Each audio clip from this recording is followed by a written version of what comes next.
From the gift of the givers. Good evening to you both. Let me start with that simple question. Let me start with you, Emily. How bad is the situation? Because you've been on the ground, and why? Various reasons put forward today. The public protector saying we need to look at the allocation of resources by the government. Greed, perhaps, or is it just indifference? Well, first of all, we need to look at, I think the most important reason here is unemployment in our country. So many of our people are unemployed, and that leads to hunger within our country and in our communities. John? No, I would agree with Emily there, but I'd also say that we have a low wage economy. So when you have workers that work in supermarkets earning 2,000 Rand a month, and I think there's an average wage that's about 1.5 across the country.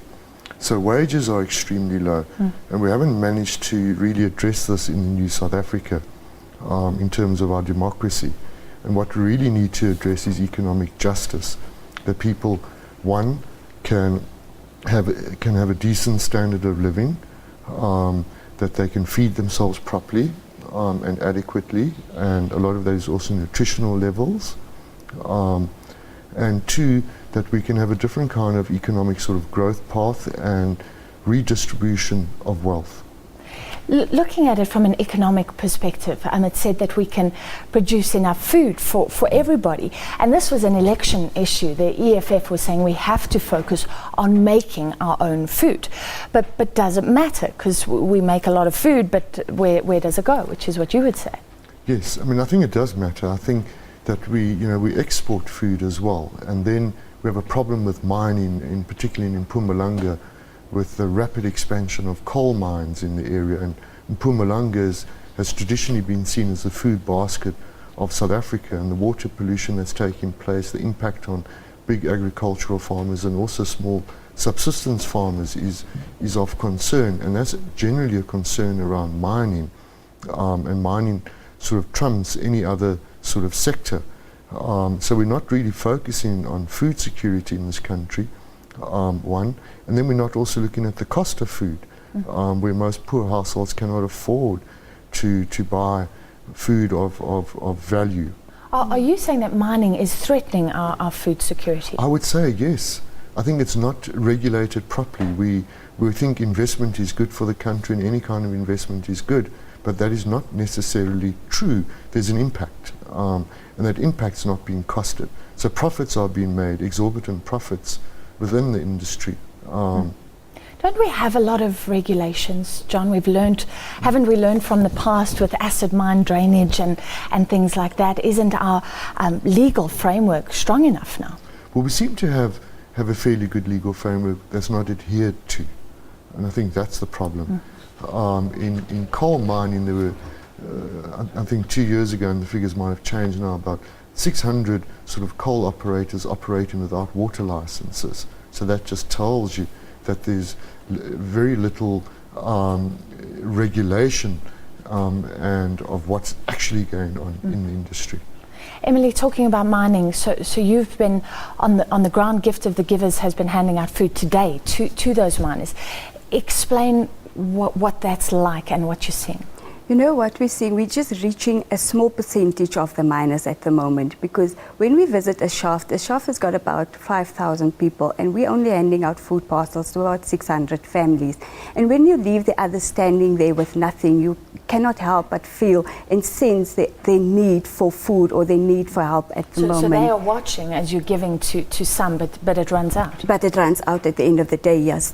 And definitely they are watching. And today we just witnessed how many people were disillusioned when they didn't get their food, though. Is there anger when that happens? Actually, I can't say that there was anger, but what I can say is that these miners has actually been cooperating with us very nicely in terms of they were orderly, they were well mannered and all that. So whoever didn't get, because what we're doing is we're identifying the poorest of the poor amongst them. How do you do that? And I want to ask, because we're hearing that miners are hungry, and I'd like to ask you both, where are the problem spots? Actually by the mines, or the Eastern Cape, where a lot of them come from? Well, I would say both in both ways, by the mines and where they come from, because a lot of these people are from Eastern Cape, KwaZulu-Natal and all that areas. So within both the areas, they find that poverty is a reality, and not having food is also a reality with their families and stuff. John, is hunger real? Are these people starving and still continuing to strike? I mean, I have monitors on the ground. Well, the Benchmarks Foundation has monitors on the ground, and the stories that I get is that workers are walking around, and women are walking around, and children that can barely walk, that they're starving so much. Sure. And so there is a very big determination on the Platinum Belt among miners to bring about change in their own lives, not only for themselves, but for their children and for the future of this country. So I think there's an absolute determination. But I think mining is further complicated by the growing levels of inequality generally in the country, and mining leads the way. It's an industry that was making close to 30% returns on investment over 20 years. It's, those returns haven't been as good in the last few years, but they were excessive at one stage. And then we see what the CEOs earn. So this question of inequality needs to be addressed, and we're not addressing that question. It's a huge debate which we have actually had on the show before, but what I want to put to you is somebody said the miners are really struggling on the salary that they're getting, about 5,500 rand. And there's been speculation that the strike is dragging on because their situation in fact hasn't changed that much. They're so indebted that they weren't benefiting from their salaries. Do you think that's a real situation, or has there been a marked decline because of the strike? Well, I mean, I think it's a real situation that workers are feeling generally, and not only mine workers. We've seen that with farm workers, and they feel, well, why must I go tall underground, work in really cramped conditions, carrying heavy machinery? What for? Am I any better off working or not working?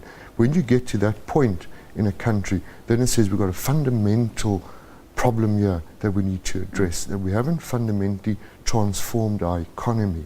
And we have to really look at how do we transform this economy instead of one based on greed and a trickle-down effect, and there's no trickle-down in a sense. So how do we actually transform the industry? Instead of empowering a few elites, how do we empower workers more? How do they get an equitable share of the wealth that they're producing? How do communities benefit? Because communities are also suffering at the moment in and around this strike. It's huge. Okay, so that's the big picture. And let me ask you this, Emily, because in the meantime, organizations like Gift of the Givers are on the ground trying to do something. How difficult is that to garner resources to get the help you need, and do we need a big coordinated effort, or is it good enough for different organizations to do their own thing? I think if each organization does the best to their ability, then it can work. But definitely we need more resources, we need more help from our communities, from South Africans. How much money is donated? In total, like roughly, I would say about plus minus R1 million has been donated towards the miners' situation, specifically on the miners' situation. Okay, so that's one situation. Thank you both for coming in this evening. That was John Capel from the Benchmarks Foundation, Emily Thomas from the Gift of the Givers. Well, this points to some of that inequality, the contradictions in our economy right